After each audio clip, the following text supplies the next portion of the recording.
I'm Alex Sharfin, and this is the Momentum Podcast, made for empire builders, game changers, trailblazers, shot takers, record breakers, world makers, and creators of all kinds. Those among us who can't turn it off and don't know why anyone would want to. We challenge complacency, destroy apathy, and we are obsessed with creating momentum so we can roll over bureaucracy and make our greatest contribution. Sure, we pay attention to their rules, but only so that we can bend them, break them, then rewrite them around our own will. We don't accept our destiny, we define it. We don't understand defeat because you only lose if you stop, and we don't know how. While the rest of the world strives for average and clings desperately to the status quo, we are the minority, the few, who are willing to hallucinate there could be a better future, and instead of just daydreaming of what could be, we endure the vulnerability and exposure it takes to make it real. We are the evolutionary hunters, clearly the most important people in the world, because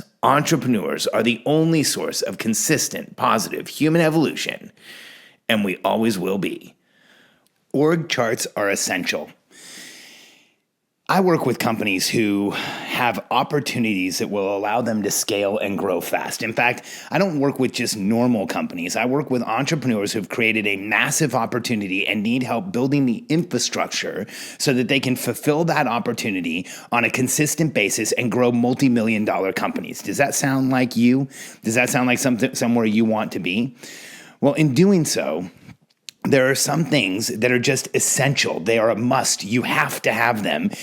And org charts are one of those things. The organizational chart, you've seen it. It's the chart with the CEO on top and the cascade downwards that shows everyone in the company along with their titles and shows you where they are in the organization. Now, before I go too far, I just want to say I realize there's this new regime of coaches and consultants and authors who say you don't need an org chart, who have this touchy-feely, new age, no hierarchy BS that you can just run a company without titles and without an organizational chart, and you just make everybody kind of do the right thing, and it all works the right way. And I can tell you right now that if you're going to try and grow a fast growth company in that manner without an org chart, you're dead. It's a joke. And I challenge any one of those consultants to jump on a Zoom call, on stage, on a broadcast with me, and let's have it out. Because I'm sick and tired of people using these new joke strategies, trying to help people grow companies without a track record of success. And the fact is, an organizational chart in a fast growth company is absolutely essential. This morning, I got a Voxer from one of my most incredible clients I've ever had in my career. And you've heard her name before if you listen to the podcast, Layla Hormozi. She and Alex are growing a company so fast that if it was a car, they'd be driving so quickly, the paint would be peeling off. In July of last year, which is only 8 months ago, they were doing about $2 million a year. Today, I think their run rate's in the 20s or $30 million a year. I haven't seen the most recent numbers. They've gone from 3 people total, including the 2 of them in July, to 34 people this week.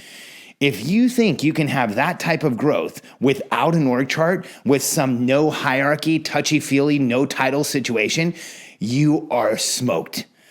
This morning, Layla left me a message and she said, it's just amazing that we've done all this, that we're bringing this many people on. We're growing departments. We're moving departments around. We're changing leadership roles, and we're doing it all at this really accelerated pace. And my reply back to her was, Layla, get your org chart printed, have it in front of you, and use it to help you lower ambiguity. Because every CEO should have their org chart in front of them all of the time.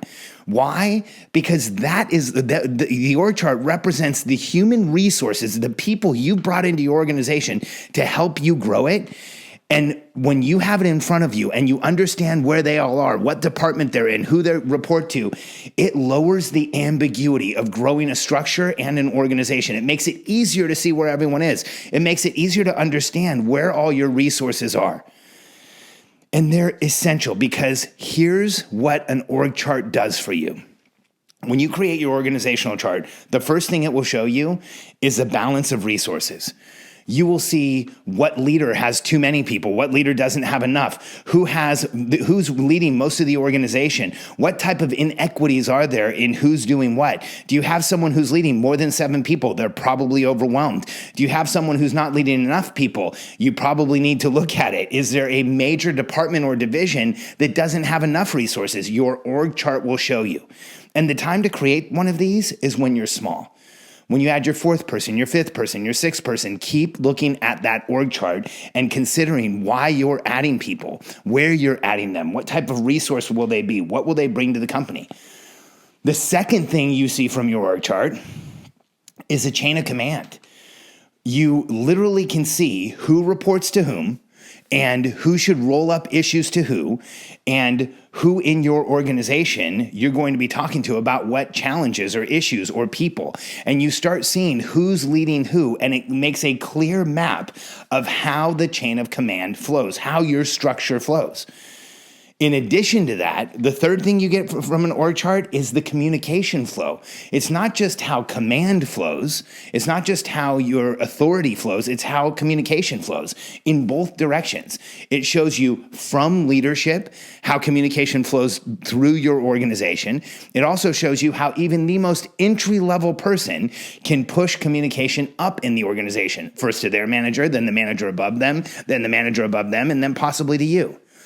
And so org charts are an essential part of growing a business that I feel like has almost been overlooked or forgotten.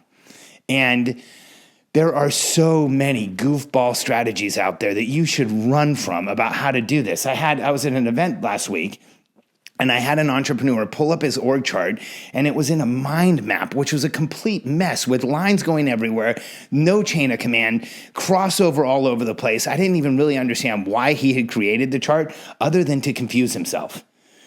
Because when you're growing a fast growth business, you need clarity. You need a clear chain of command. You need a clear flow of communication. And you have to quickly understand the balance of human resources that you have, the people you have, because it's probably the most or one of the most highest line items you have is salaries and what you're paying for people. And so the org chart is literally a map of exactly what you're paying for, what they're doing, what their position is in the organization, and how they're going to roll up through everybody else. So for you, if you're running a business and you have a few people, maybe even a few contractors, start creating that org chart. Put yourself at the top and create an org chart in whatever program you want. You can use PowerPoint. You can use Google Slides. You can use something like Lucidchart, but just do it. Because even when you're small, even when you're first starting out, creating the org chart and putting everybody who works for you on it, every contractor you have working for you on it, every resource or person that you have working within your organization, whether it's direct or contract, goes on the org chart. And what ends up happening is you actually see the structure you're creating. You start to get accustomed to it. You start to feel it better. You start to understand it at a higher level, and you start to grow it at a much faster pace because you understand it. One of the hardest things for us to do as entrepreneurs is ask for help, bring on more help, expose ourselves to having even more people in our company and having more people who are there on a daily basis and who we're responsible for. And that can cause anxiety in even the best entrepreneurs. But when we get clarity, when we remove the anxiety, when we put it down on paper, when we have it in front of us in black and white, oftentimes it will cure the anxiety, make it go away, and increase the level of comfort and, more importantly, the level of momentum you feel. So if you don't have one yet, make this a to-do list item for today. Create your org chart, put it together, understand who's in your organization, who's managing what, how does communication flow. And if you're like most entrepreneurs I've worked with and you already have a small team, don't be surprised if by filling out your org chart today and putting it in front of you, you have the immediate desire to make some changes. Because when entrepreneurs eliminate ambiguity, when we get clear, we think at a different level and we have a different level of insight as to what we really need. And an org chart, even though it's a simple document, is a game changer. Because when we understand the resources we have, we can make decisions about how to apply them better, and we understand them at a different level. So don't let anyone tell you that you can lead a company without titles, because it's a joke. Go back to Don't Give Away Titles, the podcast I've already done. And don't let anyone tell you that there's any such thing as a company that can be led without an org chart. Go look at the organizations who've tried. They have not done well. Zappos with their holarchy, or the zero authority, zero org chart program, has moved a lot of goods, but they've had trouble making any type of profitability. And every time we see, I think it was called holacracy, every time we see a social experiment like this in a business, it's either incredibly expensive and it becomes what the business is known for, and then they put most of their resources into just maintaining the awkward structure that they've made, or it becomes what the business is known for and the clear challenges that they have. So for you, as an entrepreneur, just use the system that works. For over 100 years, org charts have told business owners exactly where their people are and how they can best utilize them, support them, and help them grow. I know it will do exactly the same for you. If you're ready to start growing your business, if you're ready to start expanding your org chart, I want to help you to grow your business and take advantage of the opportunity you've already created and stop leaving business on the table. So you are my ideal client if you have created an opportunity bigger than the infrastructure you have today will allow you to serve. You are my ideal client if you are ready to put the systems and structure in place to take your 7-figure business, or your business that's approaching 7 figures, and take it all the way to 8. And you are my ideal client if you want to make a difference just as much as you want to make a contribution, and it is killing you that you can't do more, sell more, and put more out there right now because you know you could if only you had the right support. Let me help you grow the structure around you so you can grow the business of any size you want and make your greatest contribution. Get in touch with us, and thanks for listening to the podcast.